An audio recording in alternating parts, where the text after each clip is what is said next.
안녕하세요. 토지 플래너 김해철입니다.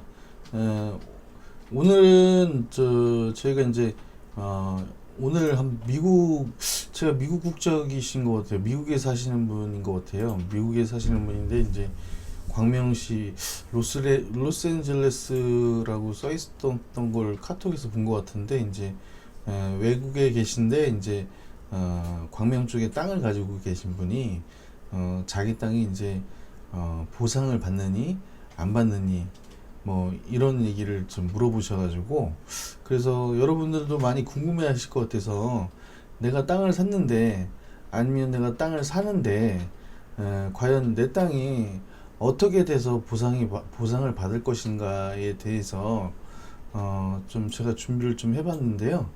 우리나라에는 28가지 지목이 있습니다. 뭐 엄청나게 종류가 많죠.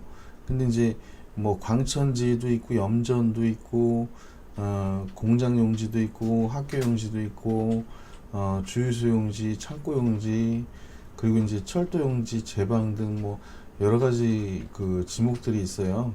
그 중에서도 우리가 이제 가장 많이 이제 거래가 되는 토지에 대해서 이제 제가 이제 설명을 드리려고 여기 써놨는데, 일단 여기 앞에 보이시는 이 다섯 가지 종류가 우리가 이제 거래를 많이 하는 토지예요.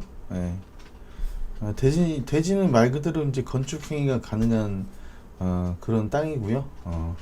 농지는 농사 지으라고 한 땅이겠고, 임야는 말 그대로 그 산을 얘기하는 거고, 잡종지도 많이 나오지 않기 때문에 이건 거의 신경 안 쓰셔도 돼요. 저희가 이제 일을 하면서 오래됐는데 잡종지는 많이 안 나옵니다. 웬만한 건축 행위나 뭐 창고 정도는 질 수 있기 때문에 잡종지를 찾는 분이 계세요. 근데 지금 잡종지를 찾는 것은 상당히 어렵습니다. 그리고 이제 도로는 거의 수용으로 들어가기 때문에 안 좋은 거고요. 그러면 우리가 이제 제일 많이 거래되는 게 임야하고 대지, 그다음에 이제 그 전, 답, 요 정도로 보시면 되고요. 가장 많이 거래되는 토지가. 그래서 보상을 받을 때 우리가 어떻게 보상을 받는지에 대해서 설명을 드릴게요. 첫 번째는 강제 수용 방식입니다. 이게 강제 수용, 딱 말만 들어도 뭔가 센 것 같은 그런 느낌이 드시죠? 강제 수용. 강제 수용은 우리가 이제 국가가 이제 공익 사업을 펼칠 때 그 법률 절차에 따라서 국가나 지자체가 강제로 토지를 수용하는 건데요. 다시 말해서 이제 토지주로부터 토지를 소유권을 강제적으로 뺏는 것을 의미합니다. 그러면 우리가 광명을 예를 들어서 제가 여기 화면에 이제 띄워놨는데, 광명 시흥 테크노밸리가 들어오는 것은 수용지입니다. 강제 수용 방식이고요. 근데 이제 이곳에 이제 오랫동안 갖고 있던 땅 지주들은 이제 강제 수용 안 됩니다. 근데 민이 관을 못 이깁니다. 그래서 협의점을 찾는 거죠. 그래서 원래는 여기가 시세로 이제 그 강제 수용을 하는데 8,880억을 잡았다가 이렇게 이제 반발이 나오니까 이것을 1조 2천억 정도로 증액을 해서 지금 부상을 계속 하고 있어요. 부상을 지금 하고 있는데, 그러면 광명 시흥 테크노밸리가 안에 들어가는 보상지가 땅이 나을까요? 여러분 어떻게 생각하세요? 지금 이제 광명 시흥 테크노밸리라고 치면은 이쪽으로 이제 갈라져서 이쪽은 첨단산업단지가 들어오고, 이쪽은 물류 제조 업체가 들어옵니다. 근데 여기는 LH에서 하는 거고요. 여기는 경기도시공사에서 하는 겁니다. GH라고 이렇게 바뀌었더라고 이렇게요. 그러니까 LH보다는 GH가 조금, 우리가 그 같은 공사지만 LH가 조금 더 높고 GH 경기도시공사는 그 밑에 있는 거. 그래서 이제 보상의 주체가 다르다 보니까 LH에서 수용을 할 때는 이제 어느 정도 이제 실거래가하고 뭐 공시지가 기준으로 지금은 수용을 안 시킵니다. 그래서 이제 시세를 어느 정도 반영을 하고 주민들 반발하지 않도록 어떤 뭐 그런 걸 확인해 본 다음에 가격을 잡는데요. 경기도시공사도 마찬가지고 LH도 마찬가지고 그래가지고 1조 2천억이 좀 늘어났잖아요. 그래서 그 돈으로 이제 보상을 해주는 겁니다. 근데 중요한 것은 이 땅이 이제 수용이 된단 말이에요. 근데 이제 이 안에 있는 수용지 땅을 파는 회사가 있습니다. 이 수용지 땅. 그 예를 들어서 LH가 이제 수용을 했는데 전을 250이라고 쳤다고 보면 여기서 원래 조선시대 때부터 땅을 갖고 있던 사람들은 10,000원에서 20,000원 뭐 3만원 뭐 이 정도 가격으로 갖고 있었던 분들이 많이 있거든요. 근데 이런 분들은 정말 뭐 240배 정도 수익률을 올리는 거니까 괜찮은 거죠. 근데 지금 그 광명시흥 테크노밸리 전답이 제가 며칠 전에 전화를 받은 건데 거기가 이제 전은 좋아 보이잖아요. 근데 땅을 알아보고 있었는데 수용지 안에 이제 전이 나왔는데 150만 원을 달라고 했더라는 거죠. 그러면은 어느 정도 가드라인을 잡아보면 이분도 이제 돈이 급하게 필요했으니까 이제 빨리 팔려고 내놨겠죠. 그럼 150이면 우리가 이제 1조 2천억으로 그 평수에 있는 그 지주들을 나누면은 각각 얼마 돌아가는지 알 수가 있는데 보상에서 제일 안 좋은 게 수용 방식입니다. 근데 오래 있던 사람들은 그 뭐 시세 차익을 많이 받기 때문에 이제 그리고 이제 양도세 부분이라든지 이런 감면 혜택이 많은데 늦게 그냥 모르고 그냥 그 땅이 광명 땅이다 그래서 좋다고 전답을 이렇게 사신 분들은 사실상 투자가 아닌 거죠. 이거는 수용지 땅을 사는 거는 투자라고 보기에는 상당히 뭐 그거는 아닌 거고요. 만약에 수용지 땅을 파는 회사가 있다면 실제로 있었습니다. 저는 이 계통이 있다 보니까 안에 있는 지분자만 더 늘어나는 그런 땅들은 웬만하면 비껴서 개발을 해요. 그리고 이제 광명 동굴 같은 경우는 이제 제가 이제 다 알고 있는 걸 말씀드린 거예요. 광명 동굴은 여기가 수용을 광명시에서 합니다. 시에서 하면 더 싸요. 그래가지고 여기 있는 그 임야죠. 거의 임야죠. 산 전체가 산이니까 얘를 까내고 이제 여기다 이제 17만 평 개발을 하는 건데, 그러면, 임야는 원래 이게 그냥 산이었기 때문에, 이게 임야였어도, 개발 계획이 없으면 여기는 무용지물인 땅이 되거든요. 그래서 경기 광명 도시공사에서 해주는 거는 금액이 정해져 있습니다. 6,660억 가지고 땅 매입부터 건설까지 다 해야 돼요. 어린이 놀이시설, 뭐 테마파크 어마어마한 시설이 늘어나는데 그러면 보상가가 LH하고 경기 도시공사 하는 것보다는 훨씬 낫겠죠. 그래서 저 안에 땅을 파는 회사도 있었어요. 무조건 광명시가 좋다고 해서 이제 그 사람들은 지금 모르죠. 이제 내년에 이제 2022년도 내년 아니면 2025년도에 착공이 들어가는데 그때 보상이 나오면 이제 자기가 땅을 잘못 샀다. 근데 이거는 솔직히 뭐 손해는 안 보더라도 내가 저게 150을 줬는데 수용가가 한 5년이 지나가지고 4, 5년이 지나서 수용되는 가격이 180이다. 그러면 이거는 뭐 이자 금리보다는 높지만 그래도 이제 우리가 투자라고 보기에는 좀 얘기가 뭐 저도 이제 당황스러운 경우도 좀 많이 당해봤기 때문에 이런 경우는 뭐 부상이라고 할 수도 없죠. 그냥 우리가 이제 국가에서 이제 공익사업 할 때는 민이 관을 못 이깁니다. 아무리 여기에 사람들이 많아도 공공개발로 들어가 있기 때문에 그리고 광명 같은 경우는 특별관리지역 땅이기 때문에 더더욱 그렇습니다. 국가가 개발하지 않으면 4월 30일까지 풀려버리는 땅이기 때문에요. 그래서 강제 수용 방식이 있고요. 그리고 이제 두 번째가 이제 대토라는 거 많이 들어보셨을 거예요. 근데 대토라는 건 말 그대로 이게 토지로 대신 돌려주는 겁니다.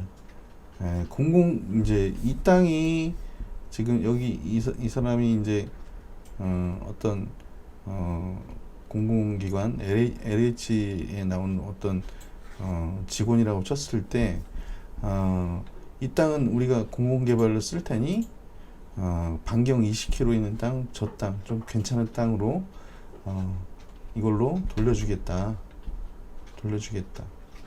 그래서 이제 대토도 많이 합니다. 대토도 광명 신흥테크놀로지는 대토 수요가 좀 있어요. 근데 이 대토는 면적이 엄청나게 넓어야 되기 때문에 면적이 뭐 한 50평 정도 되는 것들은 다 현금청산입니다. 현금청산.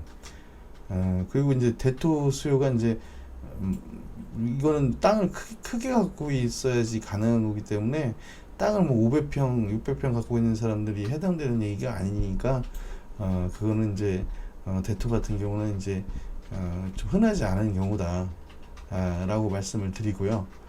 대토를 많이 하긴 하는데 이제 국가가 개발하는 거기 때문에 이 몇 명 되지도 않습니다. 이게 기준이 있기 때문에 기준이 한 제가 알기로는 한 3만 평 정도 돼야 된다고 알고 있는데 그건 제가 이제 얼핏 들은 얘기라서 그건 나중에 확인해서 확실한 건 말씀드릴게요. 그래서 이 두 번째 이제 대토라는 거가 있다는 걸 또 알아두시고요. 세 번째 환지 방식입니다. 환지 방식은 여러분들이 좀 생소하신 분들도 계실 거고 뭐 나 환지 아는데 뭐 이럴 수도 있어요.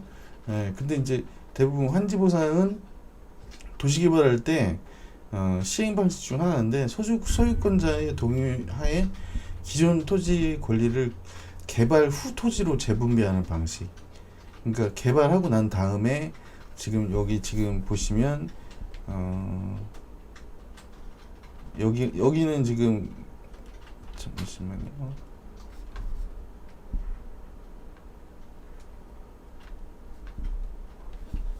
여기는 지금 개발 전에 있는 구획 정리도 안 돼 있는 그런 땅이죠.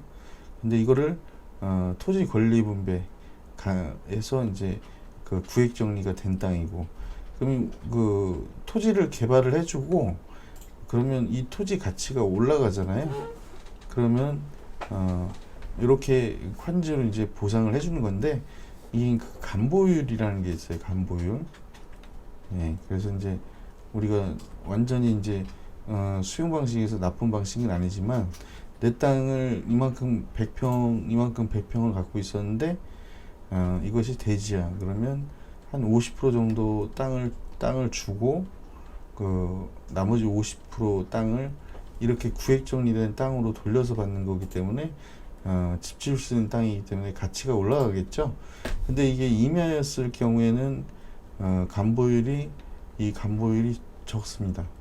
그래서 한 20% 잡자고요. 20%. 그러면 100평의 땅 중에서 80%를 뺏기고 20% 땅을 내가 뭘 활용할 수 있는 땅으로 바꿔주는 걸 얘기를 하는데 이것도 이제 그렇게 나쁘진 않은데 이것도 평수가 뭐 50평 뭐 이렇게 작은 평수는 현금 청산입니다. 환지 보상 되는 거는 적어도 한 우리가 거기다 안에 건물 진다고 했을 때 한 200평, 300평 정도는 갖고 있어야지 내가 환지로 받아도 그것도 대지는 또 비싸죠. 그래서 어떤 분들은 큰 임야를 사서 만약에 1000평의 임야를 사가지고 그거를 20%를 돌려받으면은 1000평이 200평의 이제 건물을 칠 수 있잖아요. 그래서 200평의 그 건물을 뭐 카페를 짓는다든지 어떤 상업 용지를 좀 활용을 해서 이제 그 건물을 진 다음에 나머지 땅들이 있잖아요. 이게 땅을 다 뺏기는 게 아니에요. 이제 건축 행위만 가능한 거기 때문에 이제 200평의 건물을 2층을 올리고 나머지는 주차장, 우리가 카페 보면 주차장 잘 돼 있죠. 거기 화단길을 만들든가 저희가 이제 광명을 하도 많이 가봐가지고 몽뜨리 카페에 가보면 거기 있는 건물만 그 형태입니다. 환지 방식 형태이기 때문에 그 건물은 대지고요. 대지로 돼 있어서 거기다가 카페를 2층을 졌고요. 그리고 옆에는 그 임야로 되어 있습니다. 임야는 주차장으로 쓰고 있고 꽃길도 만들어 놨고 그 밑에 공방이 있는데요. 공방은 이제 가구를 거기서 만들어서 수가구를 팔더라고요. 거기는 목장용지입니다. 목장용지. 그러니까 평지인데 이제 임야는 내가 간보율로 땅을 뺏겨왔다고 하더라도 내가 활용을 할 수 있기 때문에 뭐 주택을 진다고 하면 넓은 공간 한 100평짜리 정도 100평 정도가 환지로 보상을 받을 수가 있다면 100평의 집을 짓고 나머지 땅에다가는 정원을 꾸민다거나 텃밭을 만든다거나 그렇게 사용을 할 수 있는 방식이기 때문에 우리가 환지 방식으로 하는 것은 국가에서도 환지 방식을 하면 토지 보상에서 돈이 좀 적게 나가기 때문에 이렇게 하는 거예요. 예, 그리고 이제 우리가 마지막으로 이제 제가 말씀드리고 싶은 거, 이거는 일반적 토지에 대해서 이제 제가 말씀을 드린 거고, 마지막 거를 한번 보여드릴게요. 이걸 보시면 민간 중견기업이나 중견기업 이상 그 건설사가 선호하는 땅일 때 보상이거든요. 근데 나는 여기 지금 땅 지주예요. 여기 땅 지주예요. 근데 이 땅이 지금 개발지 땅이 돼서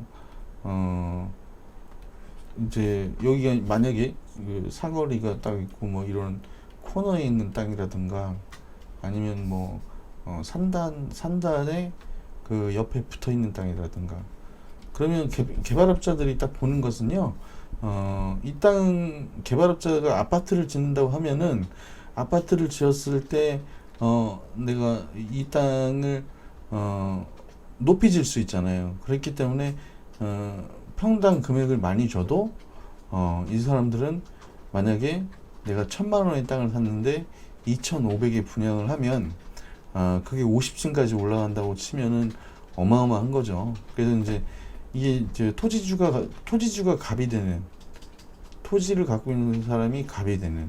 그래서 이쪽 건설사에서 이제 이 땅을 보고 이제 괜찮아서 연락이 오죠. 저희가 한 500만 원 쳐들 테니까 파시죠. 이 사람은 120만 원에 이제 그린벨트 풀려 있는 땅을 샀습니다. 근데 이제 다른 회사가 이분이 딱 전화가 왔는데 500에 달라던데요. 그러니까 그럼 제가 800만 원 쳐드릴게요. 저희한테 파세요. 딱 그렇게 나옵니다. 그리고 이제 건설사들이 더 많이 붙을 때 이제 가격이 더 조정을 할 수가 있는 거죠. 그래서 이제 최종적으로 이제 이분이 만족을 하는 게 1,000만 원이라고 가정을 했을 때 1,000만 원 정도는 받으면 좋겠다. 그러면 120만 원 우리가 100만 원만 잡아도 한 10배, 9배 정도 수익이 나는 건데, 그러면 저희가 평당 1,000만 원 주고 사드릴게요. 그랬더니 이 사람이 1,000만 원에는 혹 간 거예요. 더 이제 올릴 수도 있는데, 땅은 갖고 있을수록 좋은 땅은요, 개발업자가 가지고 싶어 하는 땅은 그 보유 기간이 늘어날수록 그 가격은 집가는 더 상승을 합니다.